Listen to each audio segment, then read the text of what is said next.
এই চলছে, তুই বুঝতে পারছিস না।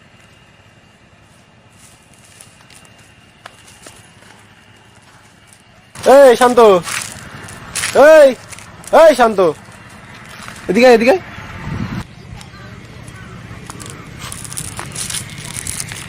ভাই কি রে ভাই, ওই ধারা বসে আছিস কেরম করে?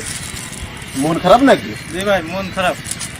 মন খারাপ কি আছে ভাই কালকে রাত্রে একটা স্বপ্ন দেখছিলাম ভাই। রাত্রে দেখি বিরাট বড় এক তরমুজ খাই ফেলিস। কি কইস? অসময় তরমুজ? ভালো তো, স্বপ্নে তো, তাহলে সমস্যা না। তা কি হয়েছে, মন খারাপ কে?